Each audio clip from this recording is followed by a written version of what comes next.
अब हम लोग देखते हैं संगठन का प्रारूप वर्गीकरण। विभिन्न विद्वानों ने दरअसल संगठन को विभिन्न प्रारूप के आधार पर वर्गीकृत करने का प्रयास किया है। कुछ विद्वान कानूनी आधार पर तो कुछ स्वामित्व के आधार पर वर्गीकृत करने का प्रयास किया है। यहाँ पर हम अगर देखते हैं तो कोई लक्ष्य या कार्य के आधार पर प्रारूप इसका वर्गीकरण करते हैं, तो कोई उपभोक्ता के आधार पर, लाभ योगियों के आधार पर कि कोई लाभ कौन लेते हैं, कोई अनुपालन के आधार पर, तो कोई प्राधिकार के आधार पर। तो यहाँ पर अगर हम बात करें कि टॉलकोट पार्सन्स की, तो वे लक्ष्य के आधार पर वर्गीकरण करते हैं, कार्य के लक्ष्य या कार्य से मिलने कार्य के आधार पर वर्गीकरण करते हैं। वे 4 प्रकार की बातें करते हैं: उत्पादन की बातें या आर्थिक संगठन की बातें, राजनीतिक संगठन की बातें, समाकलनात्मक संगठन, पैटर्न अनुरक्षण संगठन। और अगर यहाँ पर आर्थिक संगठन की बात करें तो टॉलकोट पर्सन्स कहते हैं कि संगठन का उत्पादन ही होता है माल उत्पादन करना, वस्तु उत्पादन करना, और वह वस्तु समाज द्वारा उसका उपयोग किया जाता है। और टॉलकोट पर्सन यहाँ पर वस्तु के लक्ष्य, कोई भी संगठन का लक्ष्य होता है उत्पादन करना, और उसका लक्ष्य होता है, उसका उपयोग होता है समाज के द्वारा। तो यहाँ पर इस संदर्भ में वो देखते हैं, वो राजनीतिक संगठन की बात करते हैं कि एक वर्गीकरण वो राजनीतिक संगठन के आधार पर करते हैं कि इसका तात्पर्य यह है कि कोई भी संगठन होता है उसका संबंध राजनीतिक लक्ष्य ही प्राप्त करना होता है। समाज के अंदर राजनीतिक लक्ष्य के माध्यम से शक्ति हासिल करते हैं, और इस शक्ति के माध्यम से वे शक्ति प्राप्त करते हैं और समाज में शांति स्थापित करने की कोशिश करते हैं, समाज में अस्थिरता बनाए रखने का प्रयास करते हैं। और हम यह देखते हैं कि विधानमंडल की बात हो या कोई अन्य सरकारी विभाग की बात हो, तो वे एक राजनीतिक संगठन के उदाहरण के रूप में सामने आते हैं जो शक्ति प्राप्त करते हैं और समाज में शांति व्यवस्था स्थापित बनाए रखने के प्रयास करते रहते हैं। तीसरा टॉलकोट पर्सन से बात कही है समाकलनात्मक संगठन, अर्थात ऐसा संगठन का संघर्ष का निपटारा करता है, समाज के विभिन्न सदस्यों में समन्वय करने का प्रयास करता है। कोई समस्या होती है उसको समाकलित कर उसका समाधान करती है, समाज में कहीं कहीं स्थिरता लाती है। और न्यायालय की बात करें या पुलिस या सामाजिक एजेंसी, इस प्रकार के संगठन के उदाहरण है। वहीं पैटर्न के आधार पर भी संगठन का वर्गीकरण किया है टॉलकोट पर्सन ने। वो कहते हैं कि समूह के पैटर्न अलग अलग होते हैं, शैक्षिक संगठन, सांस्कृतिक आधार पर, धार्मिक आधार पर करेंगे, मतलब कि समाज के कोई समाज के मूल्य होते हैं, एक पैटर्न होते हैं, मानक होते हैं, ज्ञान होते हैं, सांस्कृतिक स्तर होता है, और इन सबों के आधार पर वे संगठित होते हैं और दीर्घकालीन उद्देश्य प्राप्त करते हैं। शैक्षिक, सांस्कृतिक, धार्मिक संस्था। यहाँ पर कार्च और काहन ने संगठन के भी इन्होंने भी 4 प्रकार में इसको वर्गीकृत करके देखा है: उत्पादन या आर्थिक संगठन के आधार पर, प्रबंधकीय या राजनीतिक संगठन के आधार पर, अनुकूली संगठन के आधार पर, और प्रतिपादित संगठन के आधार पर। तो हम लोग यहाँ पर देखते हैं कार्च और काहन ने जो बातें कही है कि संगठन का संबंध उत्पादन या आर्थिक संगठन के संदर्भ में कार्च और काहन कहते हैं कि संगठन का उस उद्देश्य ही होता है, इसका संबंध ही होता है माल का विनिर्माण करना, और यह किसके लिए? तो यह लोगों के लिए। और जो आवश्यक सेवाएं होती है, जो आवश्यक वस्तु का प्रावधान होना चाहिए, जो आधारभूत संरचना होती है, उसका निर्माण करना इसका एक उद्देश्य होता है। और इसका लक्ष्य हमें होता है सब उत्पन्न चाहिए।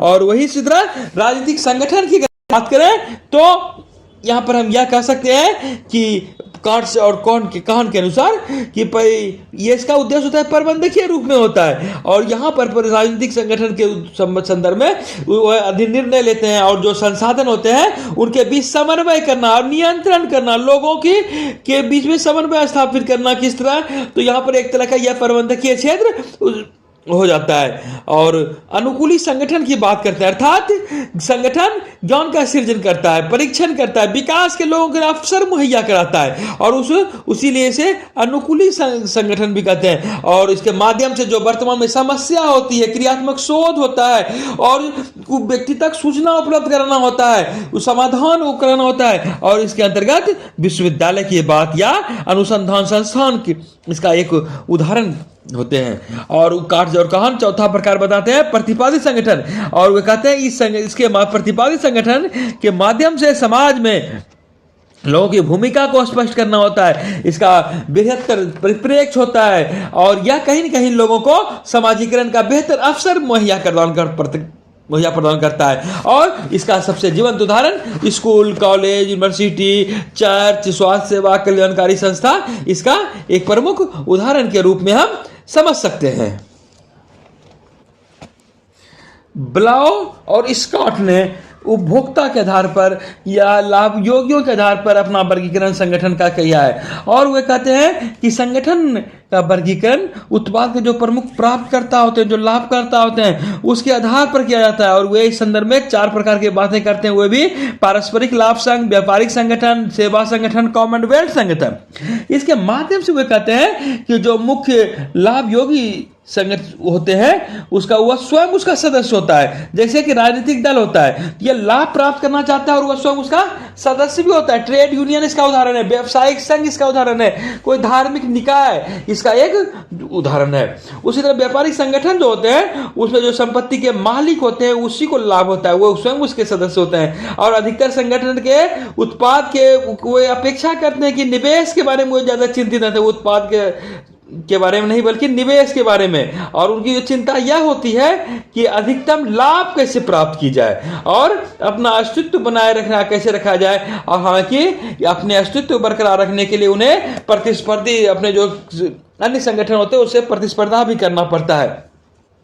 सेवा संगठन, इसमें वे ग्राहक लाभ योगी होते हैं जिसे सेवा प्रदान की जाती है, जैसे अस्पताल है, शैक्षिक संगठन है, सामाजिक कार्य एजेंसी है, कानूनी सहायता समिति है, तो यह सेवा संगठन है, इसके माध्यम से भी संगठन का निर्माण होता है। और कॉमनवेल्थ संगठन है, और इस प्रकार के संगठन में जनता ही उसका प्रमुख लाभ योगी होती है। और जैसे कि कहते हैं ब्लाउ और स्कॉट, डाकघर, पुलिस सेवा, अग्निशमन विभाग, सैन्य सेवा इस प्रकार के संगठन के उदाहरण है। और यहां पर आगे हम अगर देखें प्राधिकार के आधार पर संगठन का वर्गीकरण करते हैं मैक्स वेबर। और मैक्स वेबर यहां पर कहते हैं कि 3 प्रकार के आधार पर जो है इस संगठन का वर्गीकरण करने की बात वो कहते हैं। करिश्माई प्राधिकार की बात होती है, परंपरागत प्राधिकार की बात होती है, विधिक या युक्तिमूलक प्राधिकार की बात होती है। वे कहते हैं करिश्माई प्राधिकार से तात्पर्य है कि कोई एक नेता होता है और जो उसका अनुयायी होता है। इस संगठन में नेता और अनुयायी होता है और इसका एक समुच्चय होता है, और नेता को यहाँ पर करिश्माई रूप में प्रस्तुत किया जाता है कि वे अपवाद के स्वरूप में है, अन्य व्यक्ति से वे अलग है, उसका प्राधिकार स्वीकार करना हम लोग का धर्म है, उसमें विश्वास लोगों का बना रहता है। और इस प्रकार के ऐसे संगठन जब हो जाता है तो यहाँ पर प्रशासनिक तंत्र ढीला ढाला हो जाता है, न केवल ढीला ढाला बल्कि वो अस्थिर भी हो जाता है। और यहां पर अस्थिरता की बातें होती है। मैक्स वेबर दूसरे प्रकार की बातों में कहते हैं परंपरागत प्रकार की बातें कहते हैं कि परंपरागत अधिकार के अंदर ट्रेडिशनल अथॉरिटी इसके अंतर्गत होती है।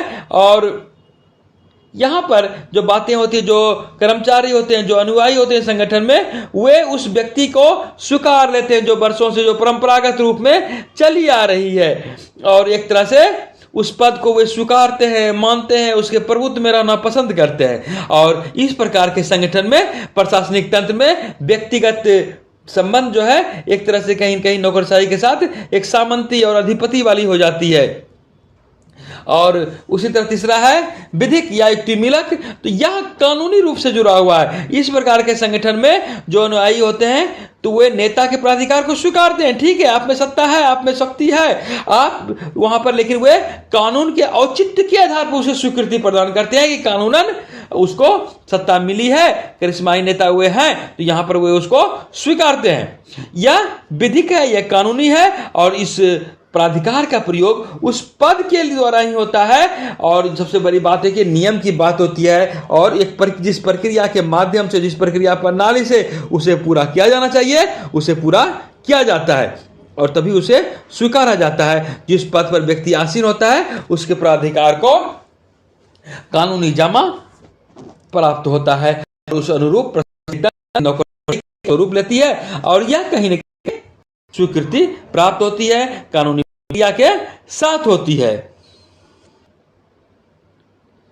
अब यहां पर आगे देखते हैं संगठन का वर्णन लूथर गुलिग ने अपने 4 P के आधार पर किया है। P 4 पी से पर्पस, पी से प्रोसेस, पी से पर्सनल क्लाइंट और पी से प्लेस स्थान। अर्थात यहां पर वे कहते हैं प्रयोजन, पी से प्रयोजन पर्पस अगर हम देखें तो वो कहते हैं कि इस संगठन का निर्माण का आधार तो प्रयोजन होता है, कोई पर्पस होता है और उसी के अनुसार संगठन के कार्य निष्पादित किए जाते हैं, उस लक्ष्य को प्राप्त किए जाते हैं, उसी सेवा के आधार पर संगठन संगठित होता है। जैसे शिक्षा की बात करें, कानून की बात करें, कोई व्यवस्था की बात करें, संचार परिवहन की बात करें। और वे कहते हैं पर्पस, प्रोसेस के आधार पर, प्रक्रिया के आधार पर कोई भी संगठन का निर्माण होता है तो वह एक प्रक्रिया के आधार पर होता है, दक्षता के आधार पर होता है, विशेषज्ञता के आधार पर होता है। जैसे कि उदाहरण के स्वरूप में लेखा विभाग की बात करते हैं, लोक निर्माण कार्य की बात कर सकते हैं, कानून व्यवस्था की बात कर सकते हैं। ये इस प्रकार के संगठन के उदाहरण है।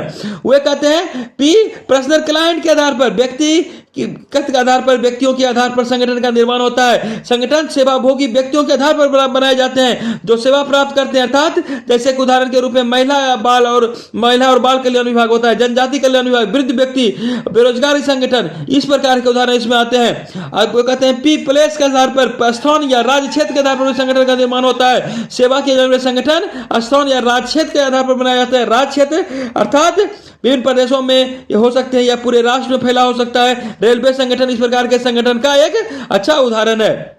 और इसके साथ साथ देश और जिले, राज्य क्षेत्र आधारित सबसे अच्छा उदाहरण आप यहाँ पर मान सकते हैं।